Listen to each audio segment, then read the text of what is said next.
nosso casal. Por favor, Tereza, vem também, para o pessoal te conhecer. Conhece também muita gente só pelas fotos, né? Ao vivo é muito melhor, não é não? Benção, pastor Luiz Sérgio, nossa irmã Tereza, são liderança da Juvep, uma missão de plantação de igrejas entre os sertanejos do Nordeste, mas mais do que isso, né? Também trabalhando com missões transculturais, pelo pouco que eu conheço da história, algo que começou com um grupo de jovens evangelizando, foi crescendo, virou uma organização de plantação de igrejas, hoje é uma organização que envia missionários pelo mundo afora, isso tudo com o sonho da juventude, né? Que bênção, glória a Deus, com certeza o pastor vai falar um pouquinho mais, uma alegria muito grande tê-los conosco aqui, que Deus abençoe ricamente. Amém. Para mim é uma grande alegria, e para minha esposa também, de estarmos mais uma vez aqui entre os irmãos. E já tenho tido notícias das bênçãos que Deus tem derramado nesta conferência missionária, e isso muito nos alegra.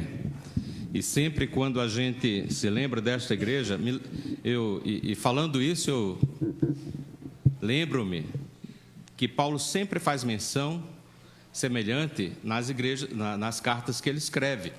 E sempre que eu me lembro de vocês, lembro-me com alegria, e sempre que eu me lembro eu oro. Paulo fala: as minhas lembranças constantes desta igreja também são recheadas de muita alegria e muita gratidão a Deus, pelo que esta igreja tem sido nas mãos do Senhor, e pela sua participação na nossa vida e no nosso ministério. Nós louvamos muito a Deus, de forma que sempre que temos esta oportunidade de estarmos aqui, isso renova o nosso amor, o nosso carinho e a nossa gratidão para com o esforço de todos os irmãos. Esta é uma das primeiras igrejas que começou a apoiar a Juvep. Esta igreja parceira da missão Juvep há cerca de uns 20 anos. E foi a primeira igreja que assumiu o compromisso pessoal com o sustento meu e de minha família.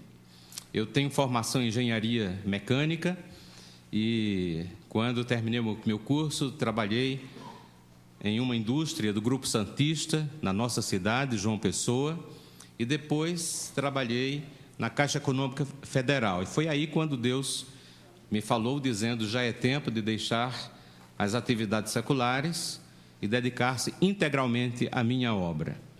E para nós foi um momento realmente de crise, mas de uma crise muito boa, muito abençoada, com tantos desafios que estão incluídos nesta decisão de deixar trabalho para dedicar-se integralmente à obra do Senhor.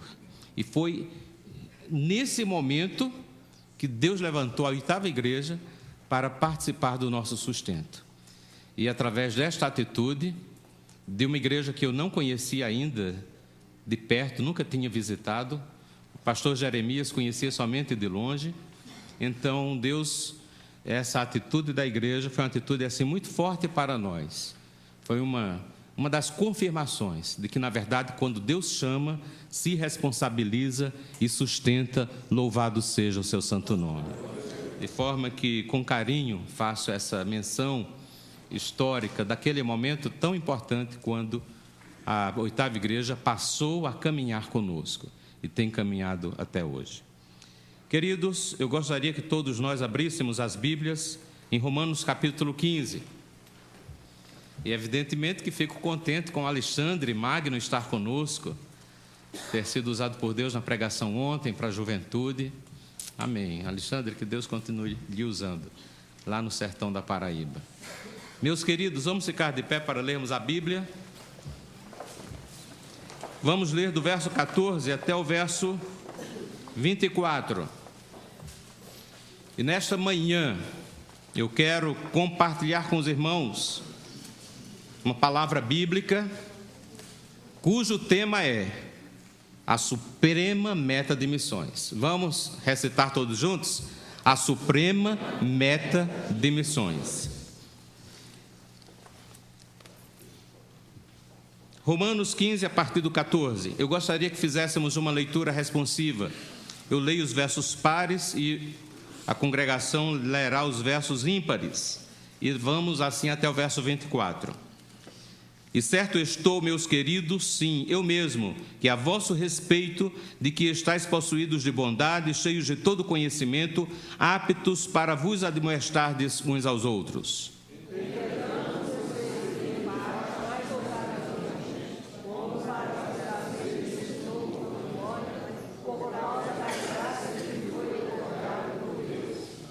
Para que eu seja ministro de Cristo Jesus entre os gentios, no sagrado encargo de anunciar o Evangelho de Deus, de modo que a oferta deles seja aceitável, uma vez santificada pelo Espírito Santo.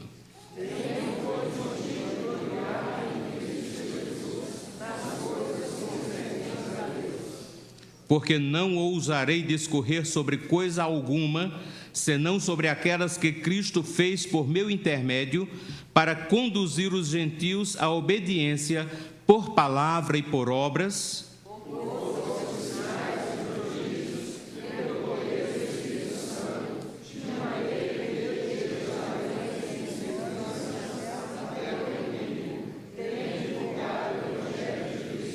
esforçando-me deste modo por pregar o Evangelho, não onde Cristo já fora anunciado, para não edificar sobre fundamento alheio.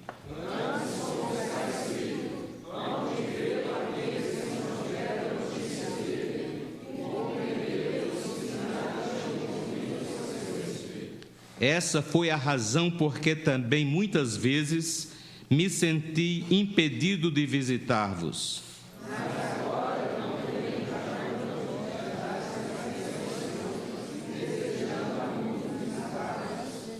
Penso em fazê-lo quando em minha viagem para a Espanha, pois espero que, de passagem, estarei convosco, e que para lá seja por vós encaminhado, depois de haver primeiro desfrutado um pouco da vossa companhia. Amém. Vamos orar? Queridos, vocês sabem qual é o milagre que Deus mais faz ao redor do globo e que tem mais prazer de fazer?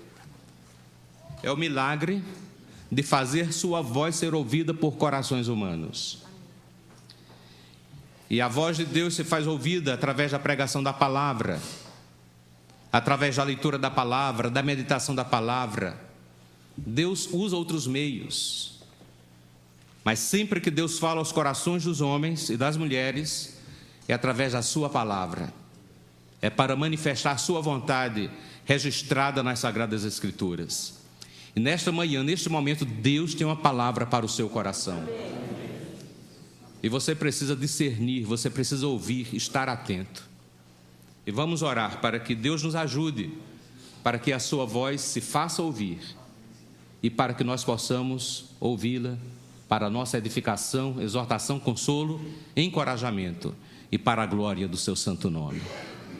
Tu és maravilhoso, ó Deus, e nós te somos muito gratos por começarmos este dia cultuando-te comunitariamente, estarmos aqui reunidos com outros irmãos para prestarmos o nosso culto, a nossa adoração, o nosso louvor, o nosso serviço e também ouvirmos a tua voz através da pregação da tua palavra.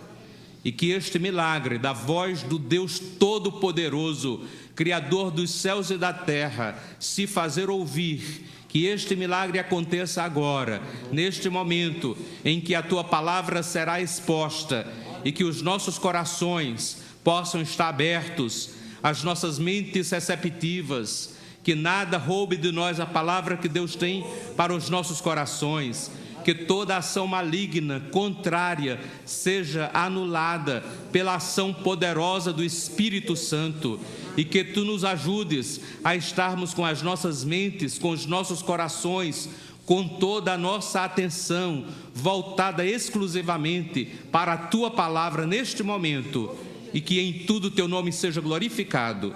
E continua abençoando cada irmão aqui presente e toda esta igreja para a tua glória, em nome de Jesus. Amém. Podem sentar, queridos. Meus irmãos, um dos motivos por que Paulo escreveu a carta aos Romanos um dos principais textos do cânon bíblico. E eu até diria que é impossível nós conhecermos o conteúdo do Evangelho profundamente, se não nos debruçarmos para lermos e para estudarmos esta carta. Paulo a escreveu, entre outros motivos, para convidar aquela igreja, para encorajar aquela igreja a estar com ele no projeto missionário que estava acalentado no seu coração, que ele estava orando, ele estava planejando, o seu coração estava fervendo de interesse, de amor, de paixão, de compromisso pessoal para levar o Evangelho à Espanha. E neste capítulo, Paulo expõe os fundamentos do seu ministério, os fundamentos da sua missão.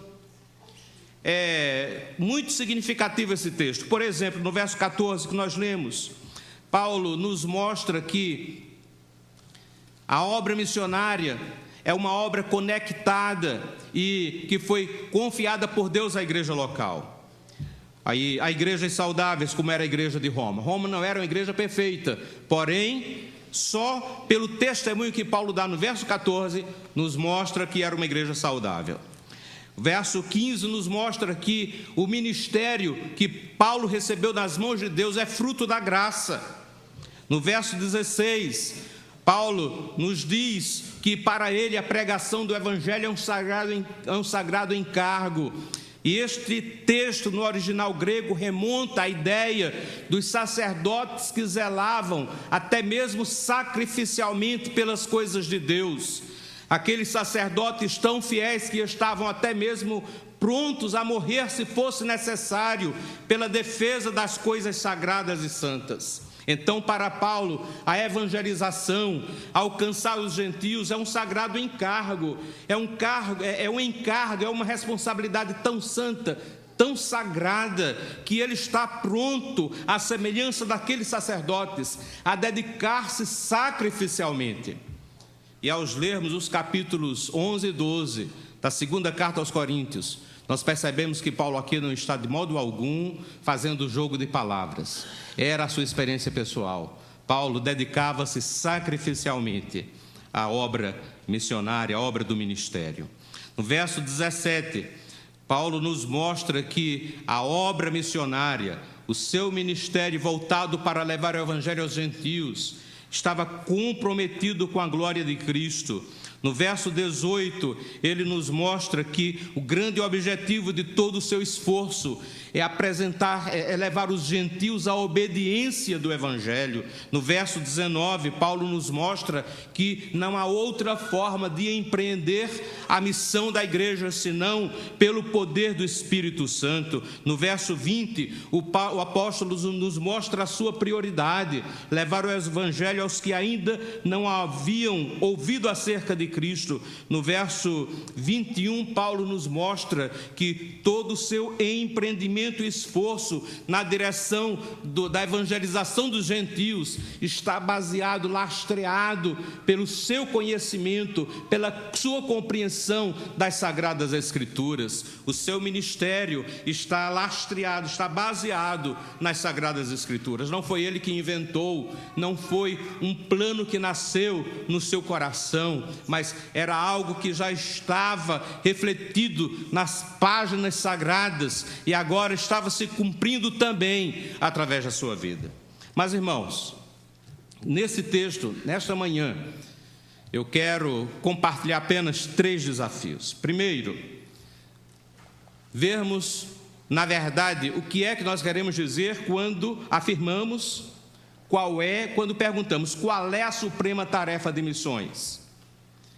E para cumprirmos e alcançarmos a suprema tarefa de missões, nós temos uma grande barreira, mas há uma estratégia que é essencial para alcançarmos essa meta, e é necessário que haja da parte de cada um de nós um compromisso pessoal.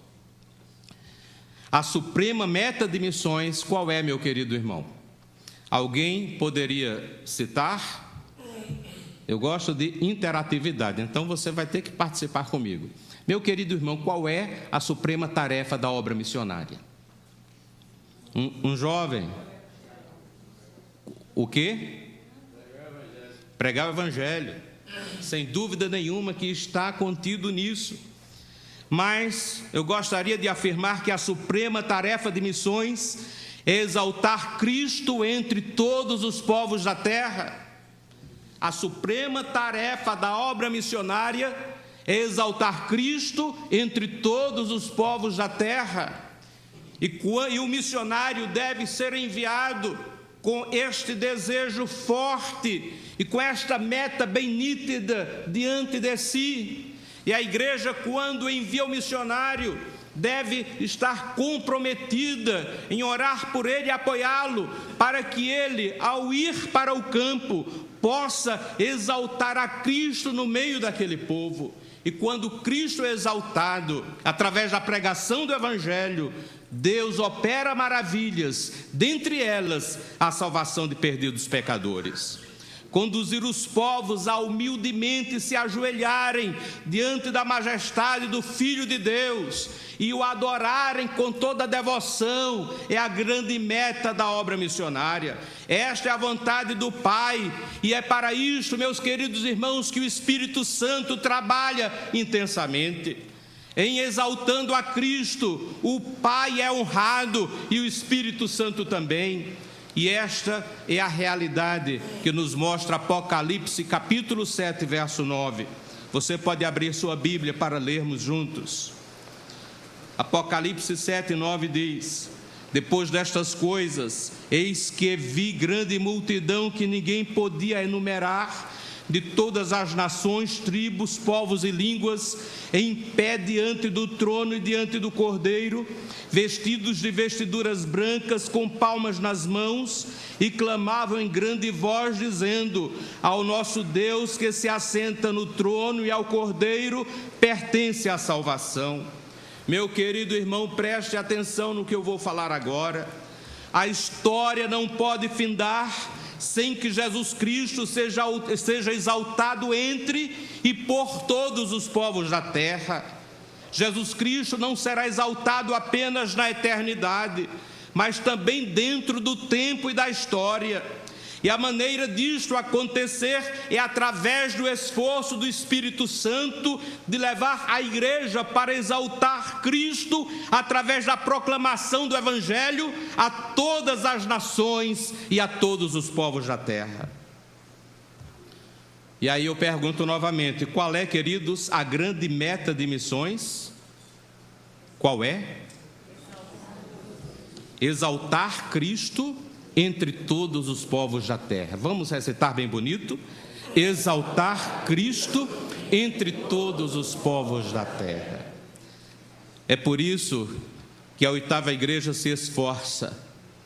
É por isso que há o conselho missionário para gerenciar, não o trabalho do conselho, mas o trabalho da igreja, através do qual a 8ª igreja cumpre a sua parte, para que Cristo seja exaltado aonde, irmãos? Entre todos os povos da terra. Mas há uma grande barreira para que isto aconteça. E algumas das maiores barreiras que existem para conduzir os gentios à obediência, como Paulo fala no verso 18 do texto lido.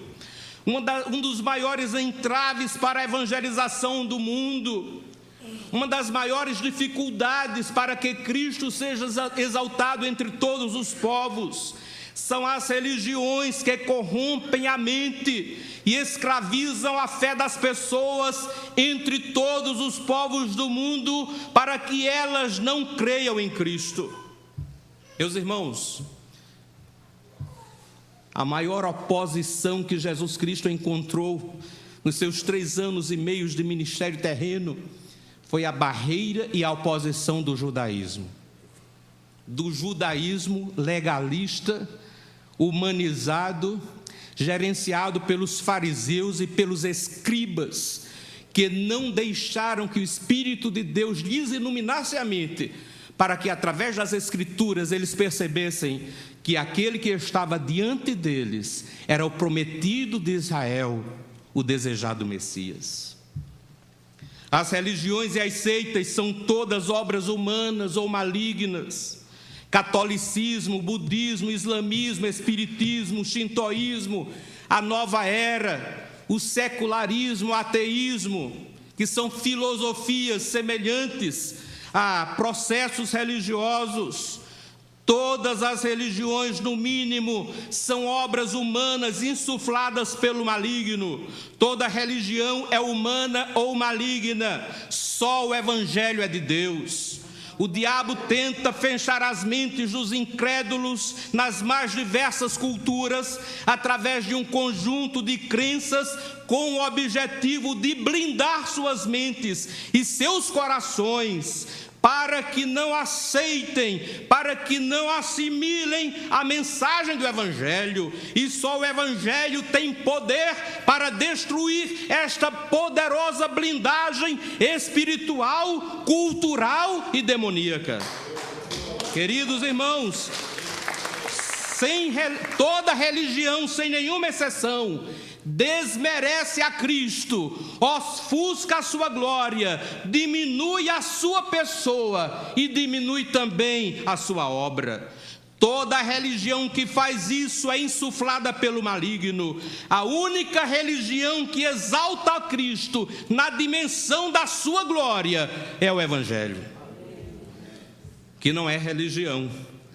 O Evangelho é a iniciativa de Deus e a verdade de Deus, para a glória do seu Filho e para a salvação dos perdidos. Nas palavras de Paulo, o Evangelho é o poder de Deus para a salvação de todo aquele que nele crê, louvado seja o seu santo nome. Por isso, irmãos, o Evangelho deve ser pregado a todos os povos da terra. Vejamos essa blindagem promovida pelas religiões nas mentes das pessoas. O catolicismo, por exemplo, diminui a Cristo na medida que exalta Maria. Tem um decálogo de carro que diz: com Jesus tudo, sem Maria nada. E lá, irmãos, e lá no sertão? E lá no sertão? Tanto o catolicismo oficial quanto o catolicismo popular. As pessoas, certa vez eu estava viajando pelo sertão, cheguei numa cidade do Sertão Potiguar, no Rio Grande do Norte, muito alto, uma cidade serrana, Porto Alegre. Estavam algumas mulheres na lavanderia pública.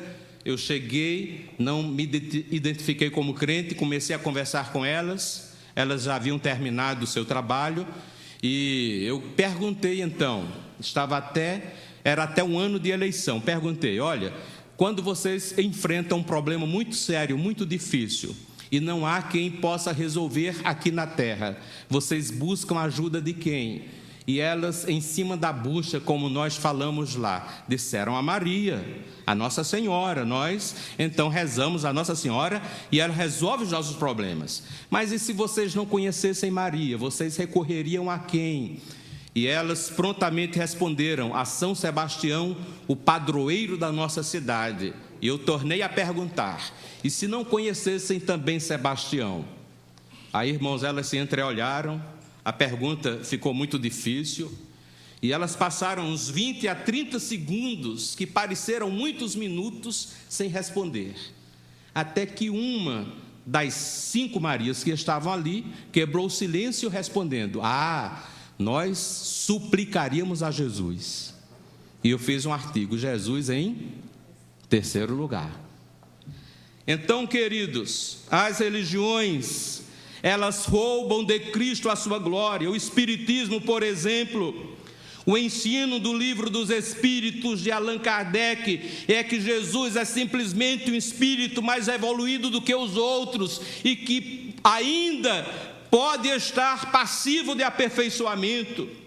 O islamismo respeita e reverencia Jesus, porém não aceita a sua divindade.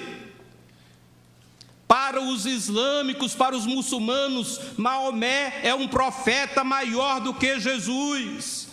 E no livro do Alcorão, no capítulo 4, no verso 157, diz a respeito de Cristo: eles não o mataram, nem o crucificaram, mas isso lhes foi simulado.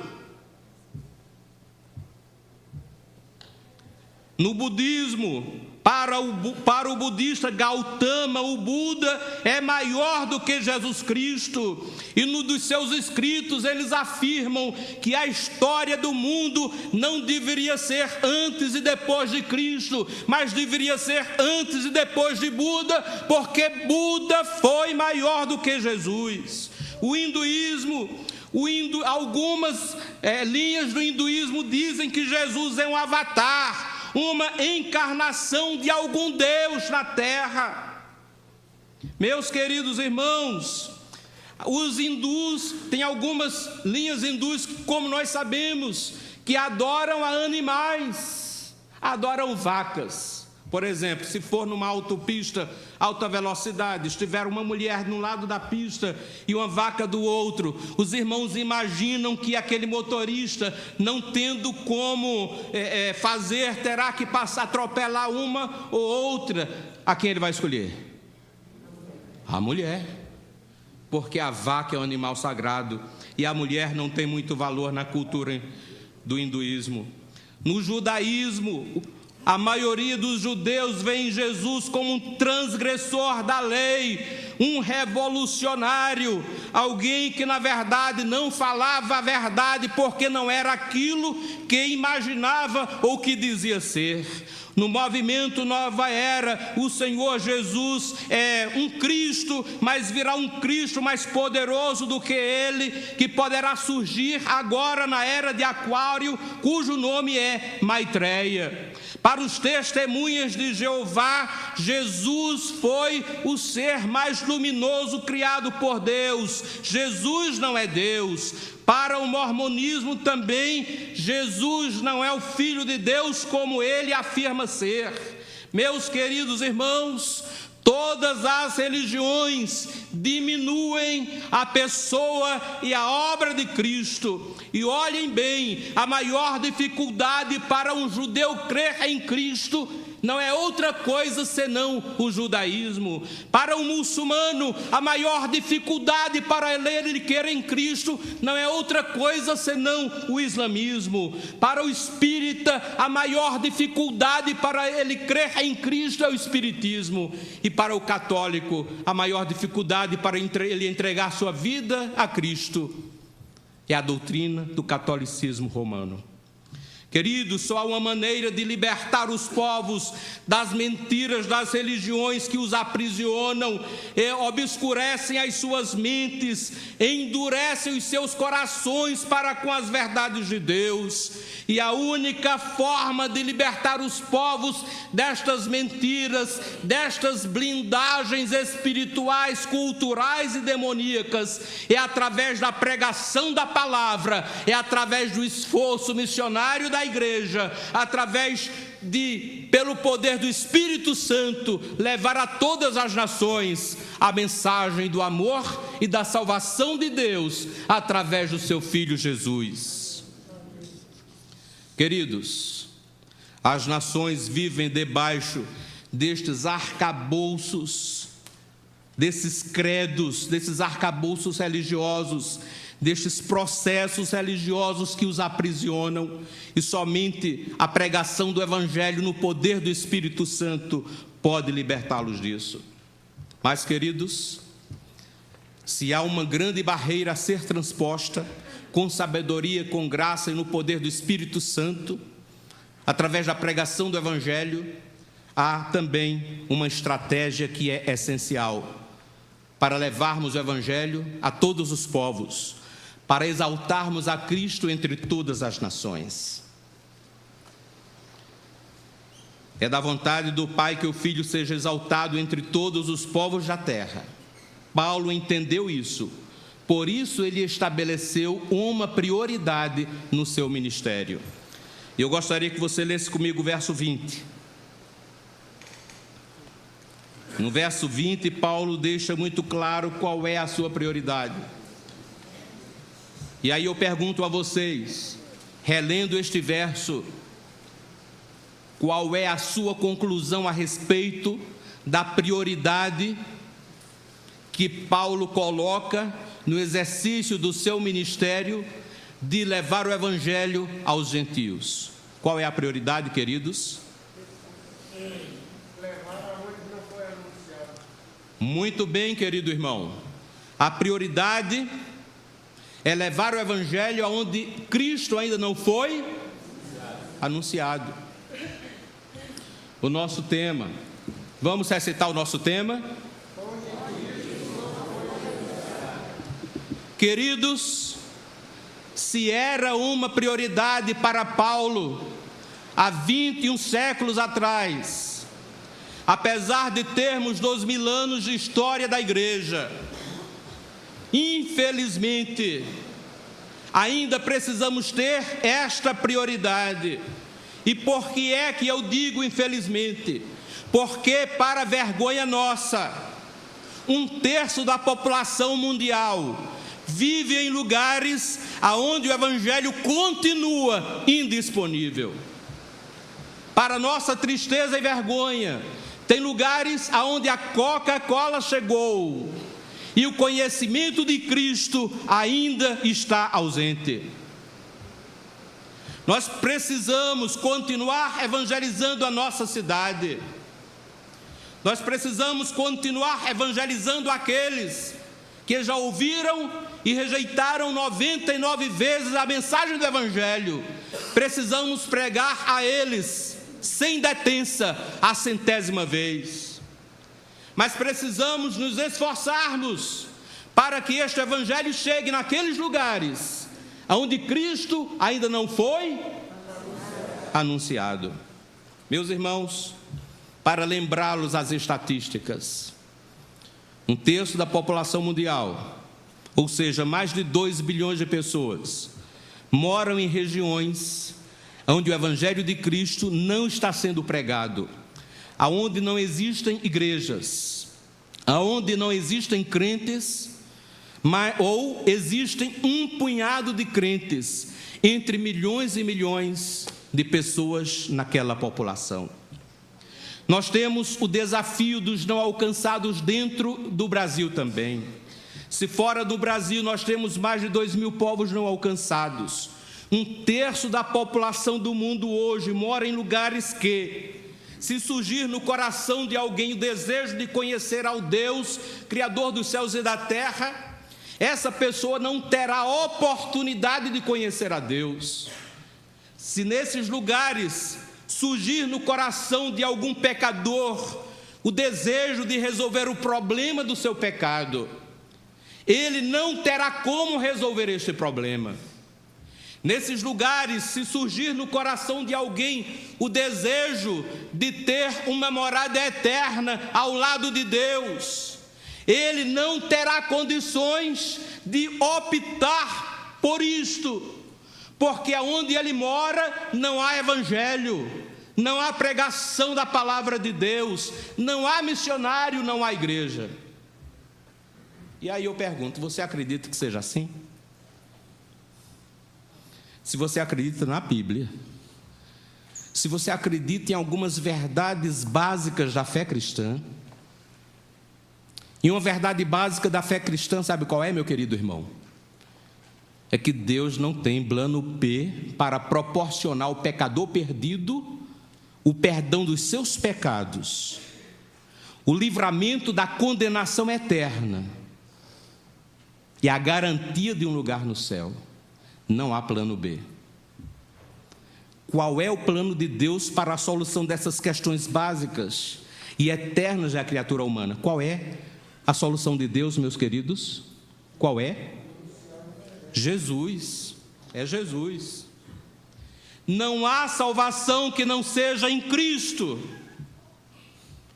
Jesus Cristo é essencial, vital, necessário para a salvação de qualquer criatura humana. Aquelas pessoas que residem em lugares onde o Evangelho não está disponível, para estas, a salvação também não está disponível. Para nossa tristeza, para a vergonha da igreja do Senhor Jesus no mundo, existem milhões e milhões de pessoas que vivem em lugares que, por causa da indisponibilidade do Evangelho, da falta de pregação do Evangelho, essas pessoas estão debaixo da ditadura da condenação eterna. É duro, é inquietante. Muitos crentes que relativizam as verdades das Sagradas Escrituras não querem acreditar nisso, não querem aceitar isso, mas esta é a verdade nua e crua, é a dura verdade da palavra de Deus. Sem Cristo não há possibilidade de salvação. Mais de 2.000 povos não alcançados, 1/3 da população do mundo vive em lugares onde o Evangelho está indisponível. O ano passado ouvi de Ronaldo Lidório uma estatística que me assombrou. Ele disse que há 850 povos aonde missionários pregam o Evangelho há mais de 50 anos, no meio dos quais não há um só convertido.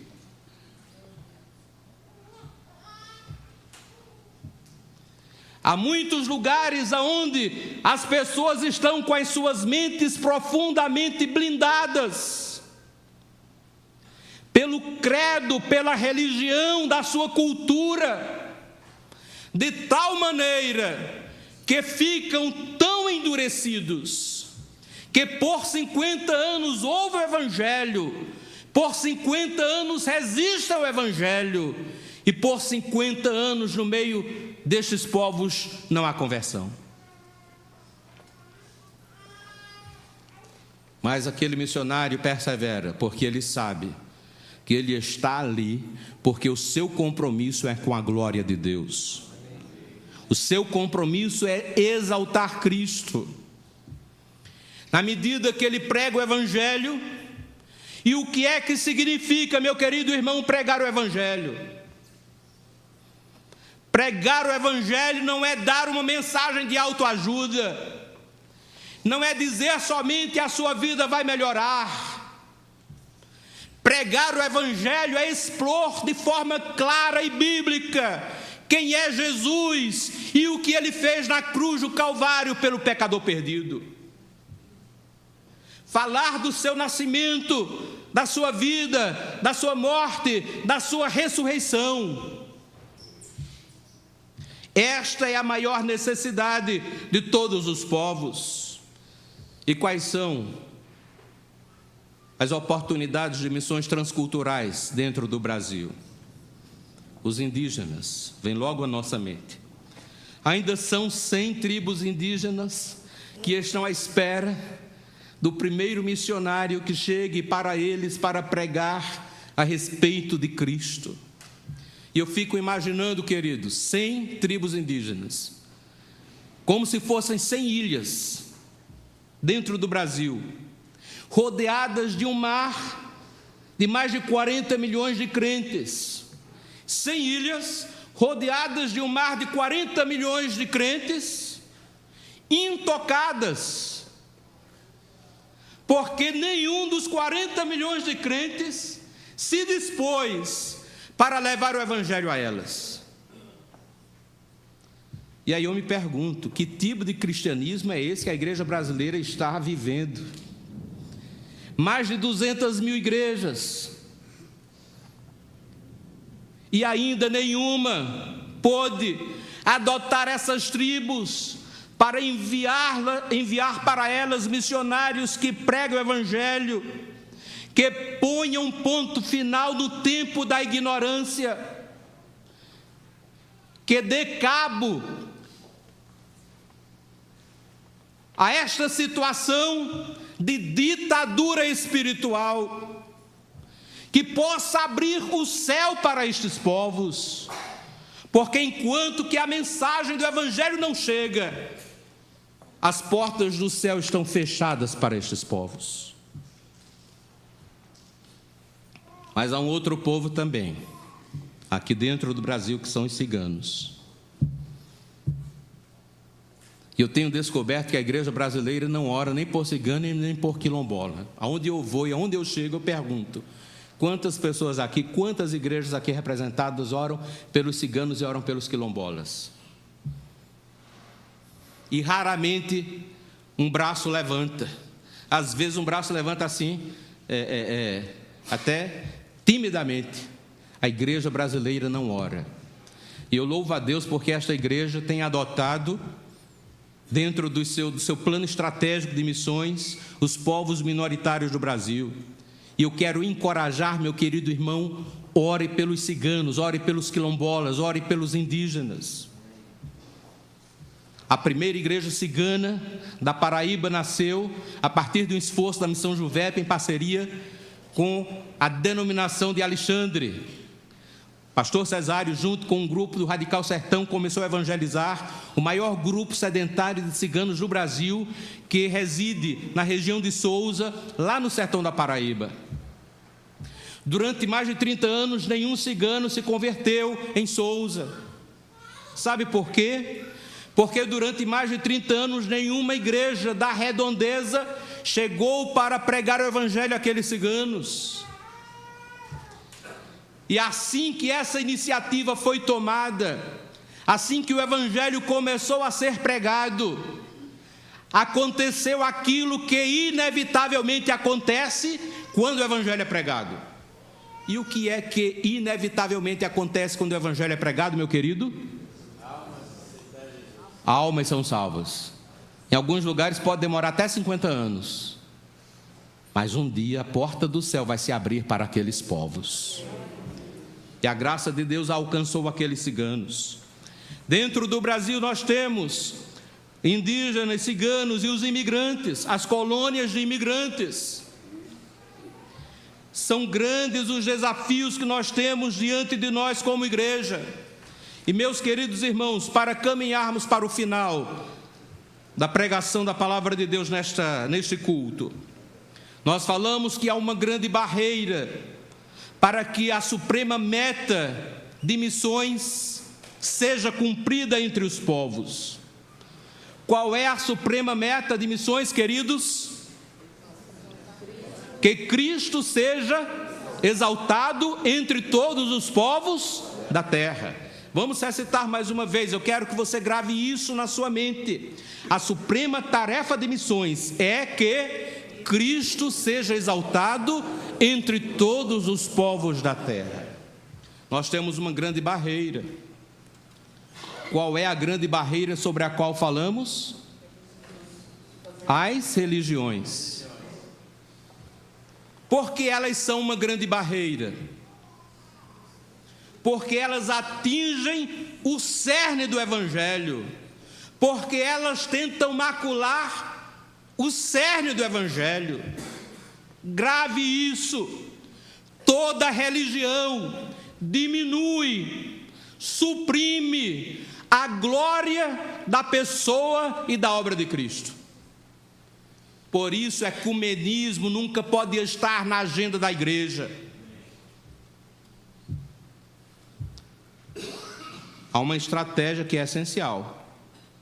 Qual é a estratégia que é essencial? Paulo nos dá o exemplo. E aquela estratégia essencial na vida de Paulo precisa também ser uma estratégia essencial na vida da igreja hoje.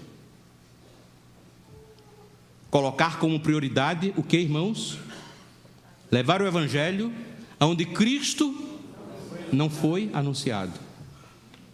Se nós estamos comprometidos que o evangelho chegue a todos os povos, precisamos priorizar isso. Precisamos priorizar parte dos nossos recursos e parte dos nossos esforços para este fim. E, queridos irmãos, para alcançarmos a meta suprema de missões, é necessário que haja um esforço pessoal.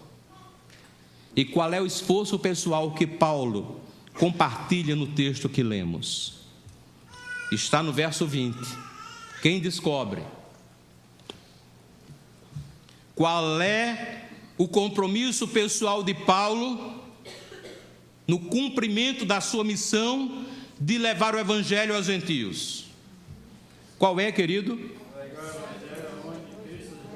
Qual é o seu compromisso pessoal? Essa é a sua tarefa. Compromisso pessoal é esforçar-se. Ele coloca no início do verso, esforçando-me. E quando a gente lê a biografia de Paulo, a gente percebe que na verdade ele se esforçou. Ele se esforçou sacrificialmente. Houve momentos em que a sua vida foi colocada em risco de morte, mas ele não voltava atrás, ele não retrocedia. Paulo estava sempre avançando, porque o seu compromisso pessoal era esforçar-se, fazer tudo quanto estivesse ao seu alcance para alcançar o maior número de pessoas, para alcançar o maior número de culturas, para levar Cristo a todos os lugares que lhe fosse possível, a todos os lugares onde Cristo ainda não tinha sido anunciado. Eu acho muito interessante a linguagem da transliteração da Bíblia Viva, dos versos 19 a 21 do texto de Romanos capítulo 15. Escute bem como é que a transliteração da Bíblia Viva traduz estes versículos. Paulo está dizendo assim: ganhei-os pela minha mensagem e pela boa maneira como vivi diante deles, e pelos milagres feitos através de mim, como sinais de Deus. Tudo ele ressalta pelo poder do Espírito Santo. Desse modo, continua o apóstolo Paulo dizendo: preguei o evangelho completo por todo o caminho, desde Jerusalém até o Ilírico. Entretanto, minha ambição o tempo todo tem sido ir ainda mais longe e pregar o nome de Cristo aonde ele nunca foi ouvido antes. Minha ambição o tempo todo tem sido ir mais longe para pregar o evangelho aonde ele não foi anunciado. E eu pergunto, qual é a ambição do seu coração? Qual é o grande foco dos seus esforços, das suas preocupações, das suas angústias, das suas orações? Meus queridos irmãos, nós precisamos nos esforçarmos. Por exemplo, queridos, eu gostaria que vocês abrissem suas Bíblias e lessem 2 Coríntios capítulo 8, verso 9. Esse é um dos textos mais inquietantes do Novo Testamento. Diz assim a palavra de Deus: pois conheceis a graça de nosso Senhor Jesus Cristo, que sendo rico, se fez pobre por amor de vós, para que pela sua pobreza vos tornasseis ricos. Meus irmãos, através desse texto e da vida do Senhor Jesus registrada nos evangelhos, e dos princípios de vida cristã que encontramos ao longo de toda a Bíblia, principalmente no Novo Testamento, nós podemos concluir que, como cristãos, nós somos desafiados para a glória de Deus e em favor da sua obra, para a exaltação de Cristo e em favor da evangelização dos povos. Nós somos desafiados a buscarmos um estilo de vida mais simples e mais econômico. A maioria de nós pode dar um enxugamento no seu estilo de vida, pode decidir viver de forma mais econômica, comprar coisas mais baratas, deixar de fazer certas despesas, não contrair certas dívidas. E quando eu falo isso, eu lembro-me daquela reclamação do Deus eterno, registrada no livro de Isaías: por que gastais o dinheiro naquilo que não é pão? Queridos, nós podemos e devemos simplificar mais nossa vida.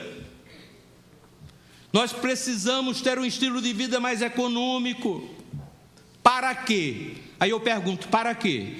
Qual é o propósito disso? Qual é o propósito? de tomar essa atitude?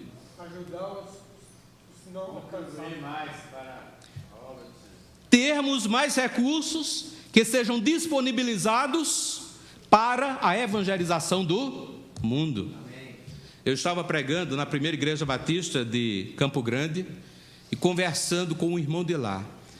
Ele me disse: olha, Sérgio, eu não ganho muito, eu ganho bem, mas há alguns anos eu me treinei, eu me disciplinei para viver com 60% da minha renda, para 40% eu fazer duas coisas, principalmente doar para a obra missionária e disciplinar-me a viver um estilo de vida mais simples. Queridos, nós precisamos viver mais em função da eternidade do que em função das temporalidades. Nós precisamos entender que tudo na nossa vida, Deus tem um plano eterno. Quando Deus me dá renda, quando Deus me colocou em um lugar para morar, Deus tem planos eternos em tudo isto. Deus tem um plano eterno no meio daquela vizinhança, que eu possa anunciar o Evangelho, que eu possa viver o Evangelho, para que algumas daquelas pessoas, vendo-me e ouvindo-me, entreguem suas vidas a Cristo. Deus me deu uma renda e tem melhorado a minha renda, porque a obra missionária necessita de parte da minha renda para o sustento daqueles a quem Deus chama para ir para os campos. Nós precisamos aprender a viver muito mais em função da eternidade. E eu quero lhe dizer uma coisa: quem vive em função da eternidade, ou seja, quem vive em função dos eternos propósitos de Deus, não empobrece. O que nos empobrece como servos de Deus é vivermos em função apenas das coisas desta vida. Abra aí a sua Bíblia em Colossenses capítulo 3. Vamos ler 1 e 2. Paulo não está pregando aqui para pastores e missionários.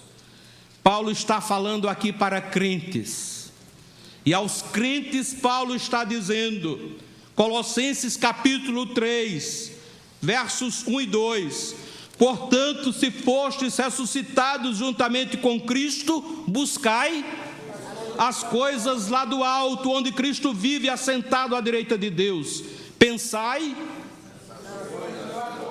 Ou seja, Paulo está dizendo: vivam em função da eternidade, vivam em função de Deus e do seu reino.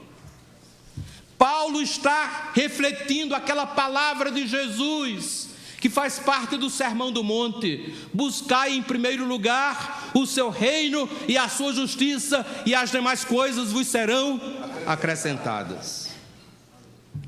Querido irmão, ore mais e relacione-se com as pessoas a quem Deus está usando nos campos missionários. E eu quero fazer um grande desafio para você. Deseje o melhor para os seus filhos, tendo como referencial a eternidade. Queira que o seu filho viva da melhor forma possível, não apenas nesta terra, mas na eternidade. A Bíblia fala de uma coisa que nós não falamos muito. A Bíblia fala dos galardões. Nós seremos galardoados na eternidade. Os galardões são prêmios que Deus dá de acordo com o serviço que prestamos a Ele ao longo da nossa vida terrena. E estes galardões não são frutos do nosso esforço apenas, mas são frutos da graça de Deus, porque é Ele quem efetua em nós e através de nós o querer e o efetuar. O fruto do nosso serviço é graça de Deus, louvado seja o seu santo nome. E se nós queremos que os nossos filhos vivam a eternidade com muitos galardões, nós precisamos encorajá-los para que eles sirvam ao Senhor. Nós precisamos encorajá-los para que eles se tornem missionários, para que eles sejam pastores. Se Deus não quiser, tudo bem, mas o nosso coração, como pai, como mãe, desejando o melhor para os nossos filhos, não há algo que nós possamos desejar para eles de melhor do que venham ser pastores e missionários, pessoas integralmente dedicadas ao serviço de Deus aqui na terra. E para concluir, eu quero apenas deixar o testemunho da mãe do pastor Cleiton. Pastor Cleiton, esposo de doutora Joyce Cleiton, muito conhecido. Ele não é tão conhecido, mas ele era um jovem brilhante na década de 60. E ele, pelo seu brilhantismo, pela sua inteligência incomum, ele entrou na IBM. A IBM era, naquela época, era como Google, como Microsoft, como a Apple dos nossos dias.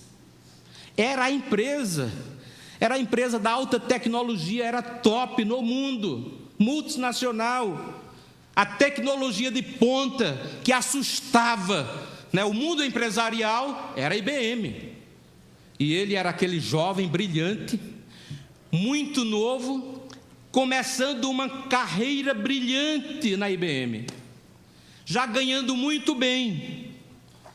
E pelas madrugadas, a mãe do jovem Cleiton ajoelhava-se ao pé da cama chorando, dizendo: meu Deus, tira o meu filho da IBM e leva-o para o campo missionário, porque o meu ventre não guardou um filho para servir aos homens. O meu grande desejo de mãe é que ele dedique-se só ao teu reino, à tua obra. Tira-o da IBM e leva-o para o campo missionário. Será que você quer fazer essa oração pelo seu filho? Meus queridos irmãos, se nós entendemos a Bíblia, se nós amamos a Deus, as nossas orações deveriam ser muito mais semelhantes às orações da mãe do pastor Cleiton do que as orações que comumente fazemos em favor dos nossos filhos. Meus queridos irmãos, nós temos uma tarefa muito grande. Como igreja do Senhor Jesus, nós temos a tarefa de exaltar Cristo entre todos os povos da terra. Essa tarefa não é fácil. É a mais complexa, a mais difícil e a mais desafiadora tarefa que qualquer pessoa possa fazer em toda a terra.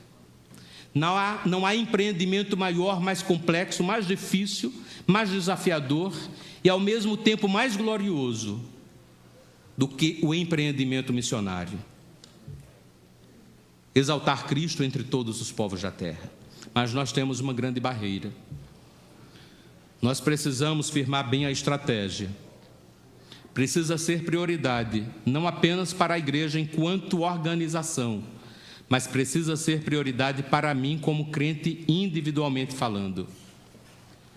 E exige de mim um compromisso pessoal.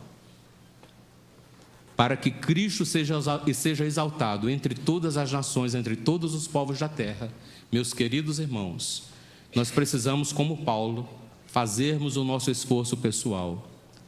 Nós precisamos viver um estilo de vida sacrificial, colocando, na verdade, os interesses de Deus em primeiro lugar. Nós precisamos rever nossa vida, as nossas prioridades, o nosso estilo de vida e passarmos a viver um estilo de vida mais simples, um estilo de vida marcado pelo que marcou a vida de Jesus, que foi o sacrifício em favor da causa do Evangelho. Que Deus nos abençoe, que Deus nos ajude. Amém. Vamos ficar de pé e vamos orar?